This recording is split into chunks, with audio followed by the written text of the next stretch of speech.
सभी विद्यार्थियों को मेरा नमस्कार।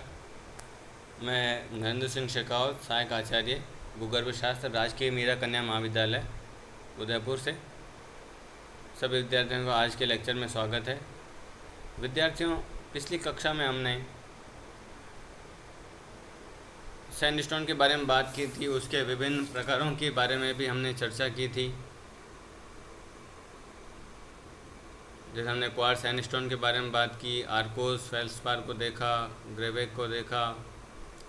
फिर शेल के बारे में हमने चर्चा की। शेल जो होती है वह सर्वाधिक मात्रा में पाई जाने वाली सेडिमेंट्री रॉक होती है। वह करीब 80% सेडिमेंट्री रॉक्स का निर्माण करती है।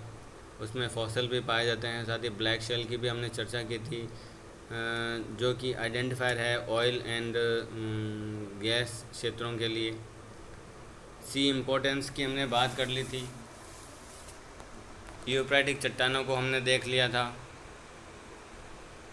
जैसे कार्नेलाइट है, कॉटन बॉल्स है। साल्ट को हमने देखा, साथ ही जिप्सम के बारे में बात की। आज हम कार्बोनेट चट्टानों के बारे में बात करेंगे। कार्बोनेट चट्टानों में सबसे प्रमुख चट्टान जो होती है वह लाइमस्टोन होती है। इट इज़ नॉन क्लास्टिक नहीं होती है। ये नॉन क्लास्टिक चट्टान होती है, फॉर्म्ड इधर केमिकली और due to precipitation of calcite. या तो वह केमिकली बनती है या प्रेसिपिटेशन के द्वारा, शीतयुति के प्रेसिपिटेशन के द्वारा वह बनती है। From organism usually shells. Shell जो होता है ना, वह भी कार्बोनेट का बना होता है और उससे भी, उसके प्रेसिपिटेशन से ये चट्टानें बनती हैं। These remains will result in formation of a limestone। ठीक है, इनके द्वारा लाइमस्टोन चट्टानों का निर्माण होता है। Limestone formed by chemical precipitation are usually fine grand.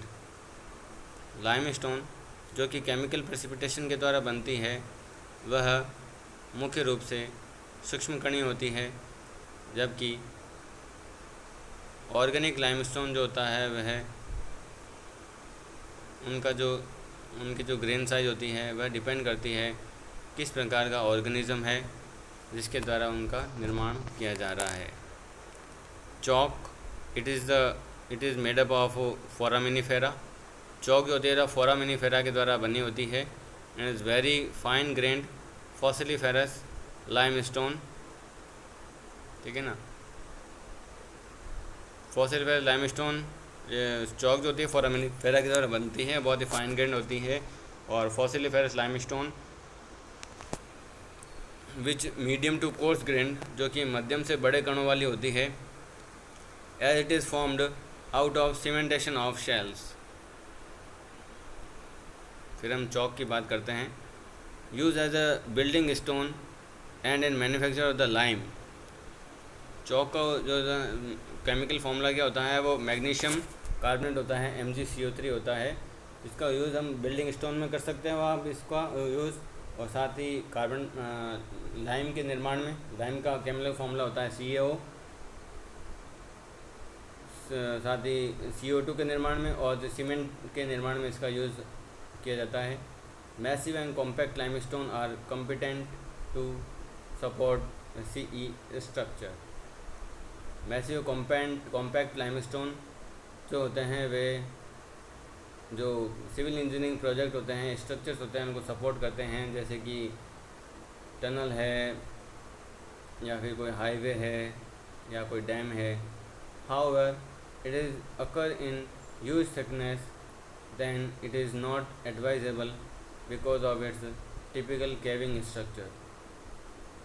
हालांकि यह बहुत ही बड़ी ह्यूज थिकनेस के रूप में पाया जाता है, साथ ही इसके अंदर टिपिकल केविंग संरचना, केविंग स्ट्रक्चर कैरेक्टर भी इसका होता है। इसके अंदर कई जो सॉल्यूशन एक्शन होता है वाटर का, उसके द्वारा कई केव्स बन जाती है अंडरग्राउंड, जो कि हमें इसमें दिखाई देती है। सेडिमेंट्री स्ट्रक्चर देखिए। Bedding is most important feature of the sedimentary rock. Sedimentary rock में बेडिंग सबसे इम्पोर्टेंट फीचर होती है। Beds are usually greater than 1 centimetre. Beds जो होते हैं वे अधिकांशतया 1 सेंटीमीटर से अधिक आकृति के होते हैं, और वे बेड जो कि 1 सेंटीमीटर से कम डायमेंशन के होते हैं उन्हें हम लेमिना या लेमिनी कहते हैं। Orientation of bedding helps in knowing the paleo current.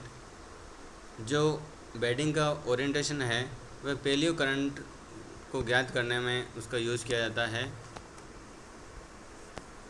साथ ही जो प्राचीन नदियां हैं बह रही थी उनकी दिशा को भी ज्ञात किया जा सकता है। मैसिव लाइमस्टोन इस प्रकार का होता है जिसमें किसी प्रकार का कोई क्रैक्स नहीं होता है। ये जो होता है वह प्रोजेक्ट्स के लिए बहुत ही सिविल इंजीनियरिंग प्रोजेक्ट्स के लिए बहुत यूज़फुल होता है। ये पुअरली बेडेड होता है, साथ ही ये वेल बेडेड है।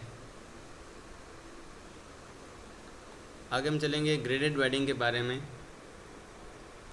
ग्रेडेड बेडिंग आपको इसमें दिखाई दे रही है।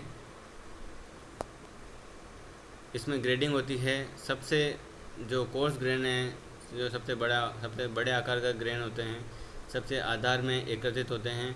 उसके पश्चात उनसे कम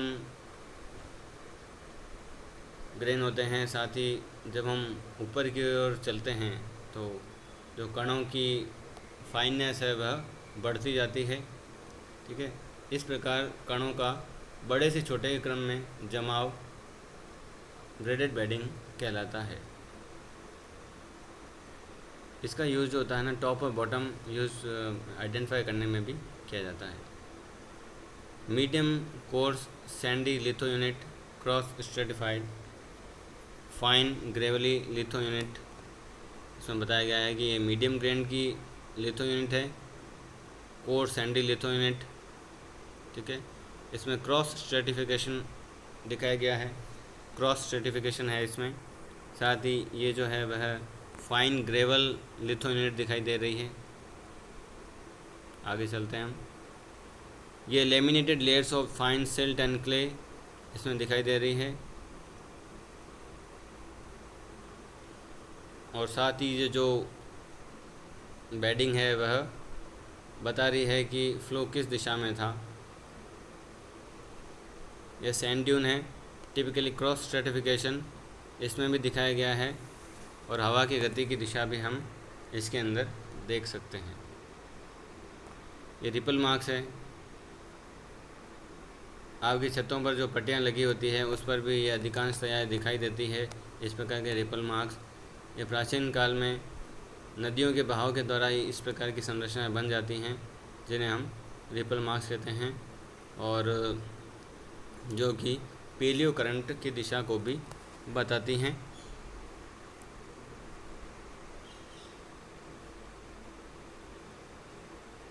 इसमें दो प्रकार के करंट्स हो सकते हैं जो रिपल मार्क्स होते हैं। एक तो सिमेट्रिकल होता है, एक असिमेट्रिकल होता है। जो आगे हम चलते हैं बायोजेनिक स्ट्रक्चर के बारे में। इस प्रकार के बायोजेनिक स्ट्रक्चर भी अवसादी चट्टानों में मिलते हैं।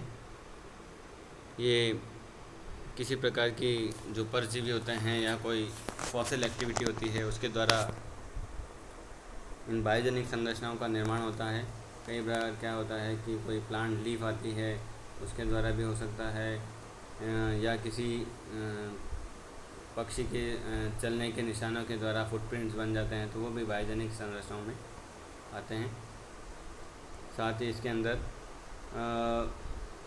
मड क्रैक्स भी हैं जो आपको दिखाई दे रहे हैं। मड क्रैक्स का निर्माण सामान्यतया ये जो आर्द्र या फिर ये जो आर्द्र जलवायु है, जैसे कि बाड़मेर जैसलमेर की जलवायु है, तो उसमें भी इस प्रकार के मड क्रैक्स आप आसानी से देख सकते हैं। ये जो होता है वह जो सिल्ट और क्ले ग्रेड पार्टिकल्स होते हैं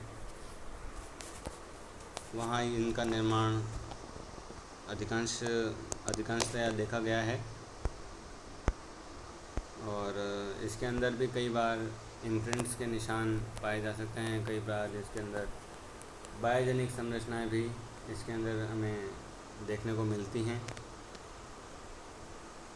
मड क्रैक्स की आकृति जो होती है वह कभी तो डायगोनल हो सकती है, कहीं पॉलीगोनल हो सकती है, या अनियमित आकृति के भी मड क्रैक्स दिखाई देते हैं।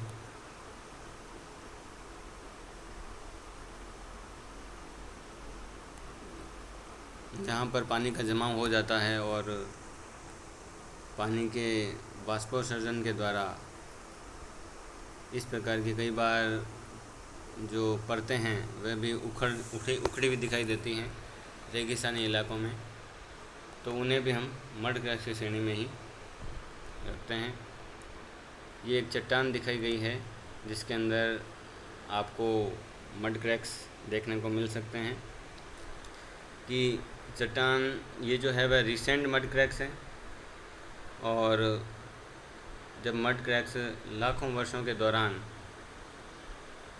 जब लिथिफाइड हो जाते हैं, जब डायजेनेसिस की प्रक्रिया उन पर कार्य करती है, टेम्परेचर होता है, उस समय प्रेशर होता है, साथ ही एक परतों के ऊपर जमाव के द्वारा क्या होता है कि उनमें दबाव निचली परतों पर बनता है, जिस कारण क्या होता है कि ये जो मड क्रैक्स हैं वे लिथिफाइड हो जाते हैं और चट्टान का रूप ले लेते हैं, जो हमें इस रूप में दिखाई देते हैं। देखिए बिल्कुल क्लियर मड क्रैक्स दिखाई दे रहे हैं, एक लिथिफाइड रॉक यूनिट के रूप में हमको।